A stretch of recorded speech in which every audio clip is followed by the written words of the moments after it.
So Alcatraz prison has a lot of crazy stories that go along with it, and some of the best ones are the prisoners. We're going to be counting them down on today's top 10 list. Coming in number 10, we have It Was Tougher Than Al Capone. Al Capone is one of the most famous gangsters of all time. He was bringing booze to all the people when there was no way of getting your hands on the goods.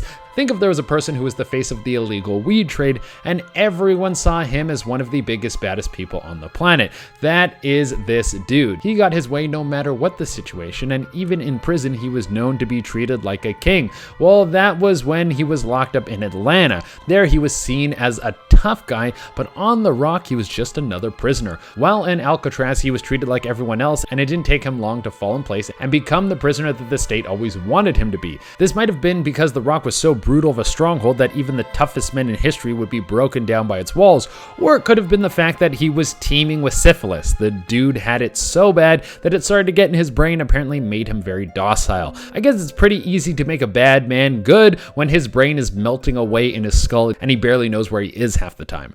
Next on the list, we have Someone Swam to Shore. Yeah, it might be crazy to think that people could actually be pulling this off. It was 1.5 miles, which isn't impossible to do for today's athletes, but you have to remember that the people who would be pulling this off would have been in prison back in the 40s and 50s. They weren't people who were able to get in a lot of time training their cardio. You didn't have a treadmill in your cell, but there was a man who pulled it off. It was John Paul Scott. He jumped into the freezing waters of the San Francisco Bay and started swimming, but he was caught. He made it to the shore, but the trip was so brutal on his body that he passed out right when he made it to the bridge. He was way too cold and tired to keep moving, and the cops just found him laying there. He was able to escape by greasing up his body and sliding through the bars on his window. It was a pretty clever plan if you ask me, but this is something he should have tried to pull off in the summertime so he wouldn't have gotten the hypothermic shock when he reached the shore.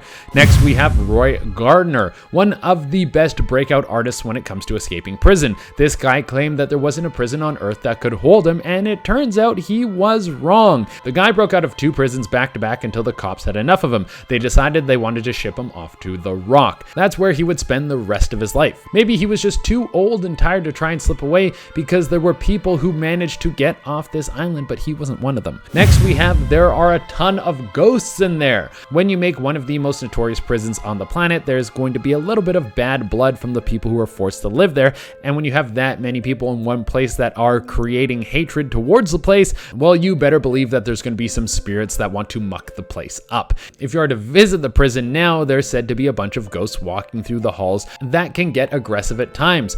People have been touched when no one else is around. People have been pushed into walls like someone ran up and shoved them. There were reports that people were hearing someone yell into their ear. Not to mention all the regular ghost stuff that goes down there, like loud noises coming out of empty rooms, the sound of someone crying coming from an empty cell, and the feeling of cold spots, and a janitor that was held up against a wall by a ghost of a former inmate.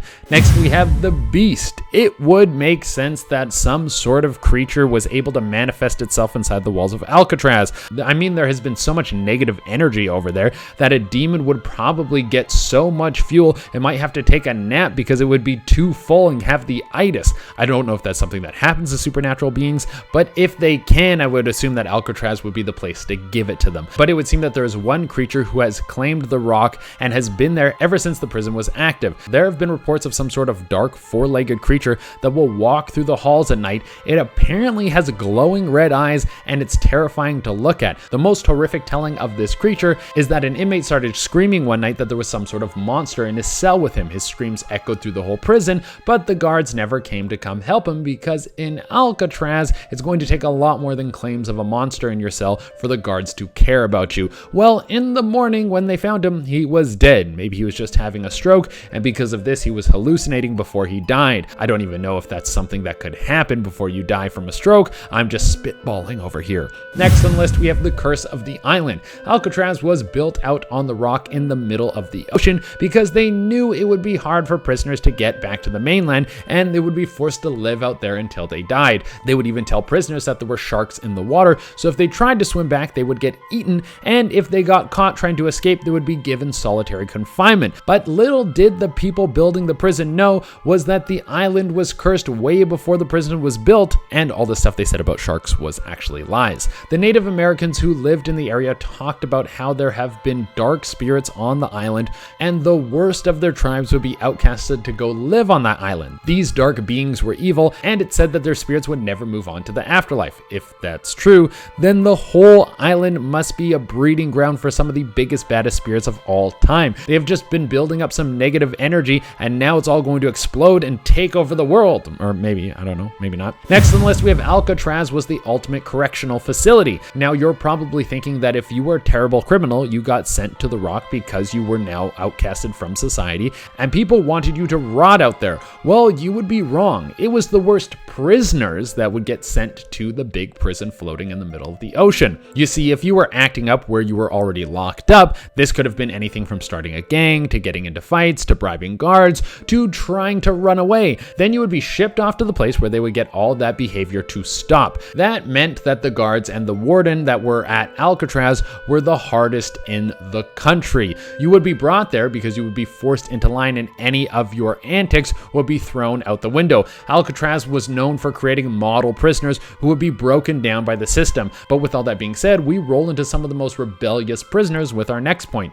Next, we have the Battle of Alcatraz. So it would seem that the pressure of Alcatraz didn't turn everyone into a model prisoner. Some of the people used the time of being on hardcore lockdown to become even better criminals. In 1946, there was the Battle of Alcatraz, which was a 2-day standoff and one of the wildest things that has ever happened in prison history. It all starts with Bernard Paul Coy. This dude was not about to be just chilling in Alcatraz. He had all the people in the prison convinced that he was the model citizen, that he wouldn't cause any trouble, but he was scheming the whole time. He was watching the guards, figuring out their comings and goings. He was mapping everything out. Then he broke down a plan to few the people in the prison. The plan was to jump one of the guards, get some guns, and then escape. They launched their plan, and it didn't really go all the way through, and it didn't go as planned at all. Turns out they didn't have the keys to get out of the prison after they jumped the guard. They only had keys to get guns, and now they ended up in a standoff with the Coast Guard. It was a 2-day bloodbath, and all the men involved in the battle and attempted escape ended up getting killed.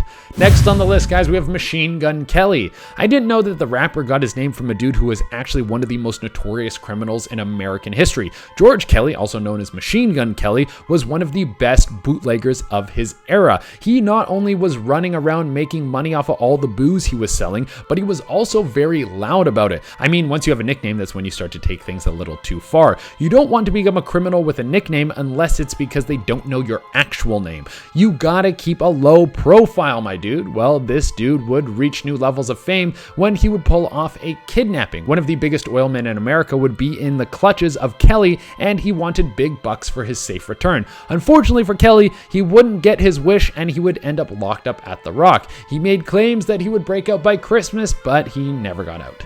Next on the list, we have the original prisoners. Before the Rock was famous for being the hardest prison to break out of in America, it was a place where old Civil War POWs were taken, and back then they were given even worse conditions than the prisoners who were forced to live there in the 1940s. They basically had nothing to keep them alive. They would have a little bit of food to fight over, and that's it. No water, no bathrooms, no showers, no heat, and a bunch of them would be forced into one cell. Plenty of them died in that prison because of the horrible conditions, and it's rumored that it would take days for them to come to remove the dead bodies from the cells. All right, guys, that has been our list. Thank you all so much for tuning in. I've been your host, Jay Dorena, and we'll see you on the next one.